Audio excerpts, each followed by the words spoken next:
So for my final, I have chose to discuss several different topics of Greek culture and Greek history. I chose this topic because I really enjoy what we studied throughout the course, and personally, Greek history is just a favorite of mine. I've studied it in this class. It has been in, of course, all of my history classes, and even English classes. So I feel like I'm kind of well-rounded in some of the information, and it's just a personal favorite. I don't think any of it bores me, and I really enjoyed what the book covered, especially. But to get into it, what I've done is just a simple collage of little drawings of different components of something that represents something in Greek history. And so this is that. And I've also just wrote a small paper over to the side, kind of highlighting what I want to talk about.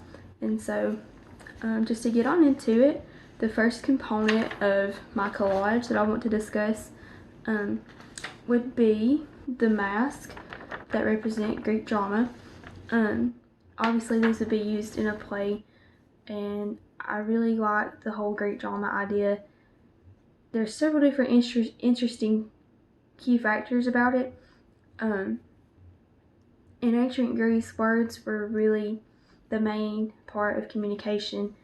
Even epic poems at the time were not even wrote down, they were orally handed down for generations. So there's really no record of them until someone wrote them down. So drama kind of played into that whole words tell a story type of thing. And also drama was held most of the time in order to welcome a god or held for someone of a higher order, and sometimes to the common people of the area too, but most of the time it was for people of higher order and to entertain them. And so I also found it very interesting that there wasn't a whole lot of people on stage compared to what we do now. There were only 2 or 3 people allowed on stage, and it was only a male character, and most of the time the same character would play multiple characters. One person would play multiple characters, and there's not a full cast, there's not a director, there's not a film person, obviously not a film person, but there's not as many components to Greek drama as what we have today. And I think it's really interesting to kind of compare the two side by side. And I really do enjoy what the book covered in Greek drama. So for the second component, I chose the Doric, Ionic, and Corinthian columns. And those are to strictly represent Greek culture, Greek architecture, and then let's see.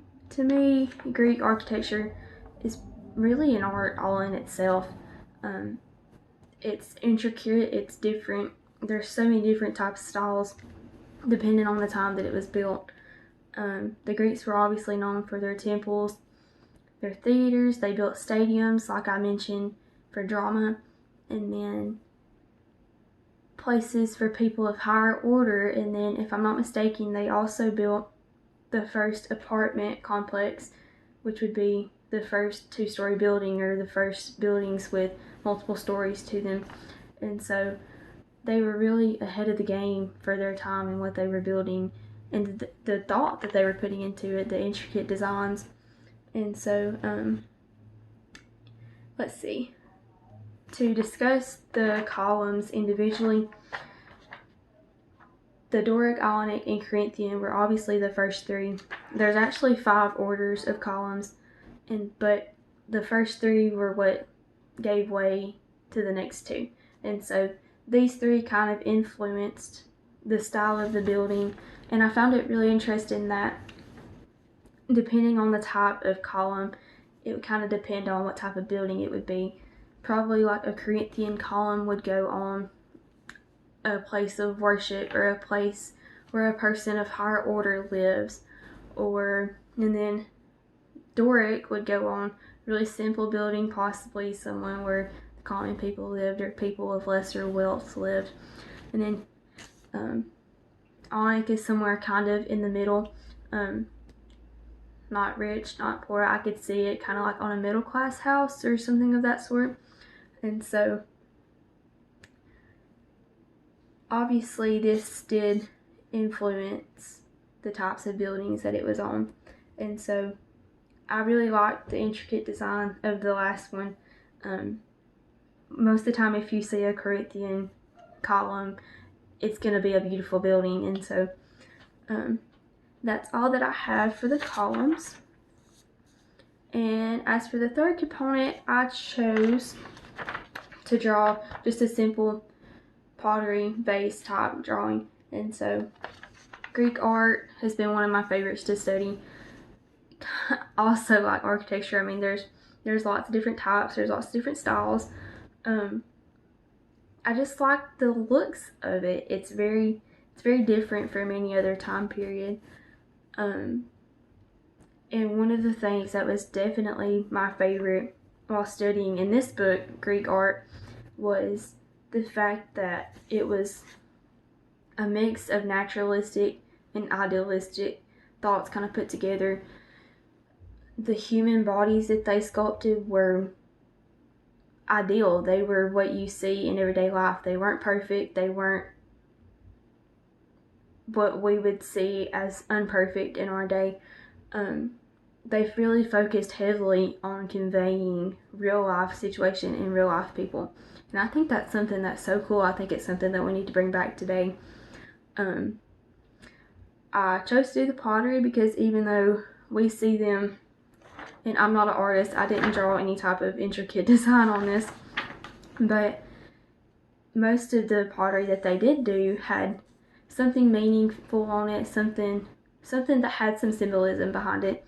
And so we see it as artwork, but for them in their day, it was something that they used in everyday life to carry oil, to carry water, carry food in, to place in their house to hold things. And it just had a pretty picture on it, kind of like just something useful with a pretty picture on it is kind of just what it was for them. But we see it as something, as art, because we wouldn't take the time to detail something that intricate onto just a plain piece of pottery. So overall, Greek art definitely has its own special place in Greek history. So and for the last component, I chose to draw this olive wreath to represent the ancient Olympic Games. I have several topics that I really enjoyed learning about.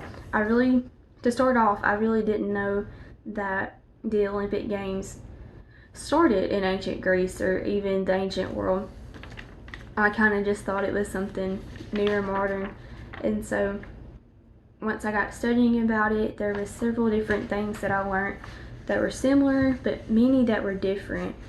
And the main different components that stuck out to me was the fact that in the games, at the time it did seem kind of sexist. It seemed to be only males, and it was definitely every man for themselves. There were no rules. You could hit, punch, stab. It was basically fight till the death on especially sports like wrestling and the other roughhousing sports. It was just every man for themselves, and that's really different to look at compared to today because we have rules. You can't just hurt another person. You can't just go out and kill another person to win our Olympic Games. I think it's good that we have those rules compared to those times. And so I really like the fact that we still have a lot of the same games that are held today. There's track running, there's throwing events. I'm not sure if wrestling is still one. I'm sure there's something similar, but there was a lot of similar sports that are still held today, and I thought that was really interesting. So I really enjoyed comparing these side by side and just seeing how we do it today and then how they did it then, and the different ways of handling those games. And so that wraps up everything that I studied. So yeah, that'll be it.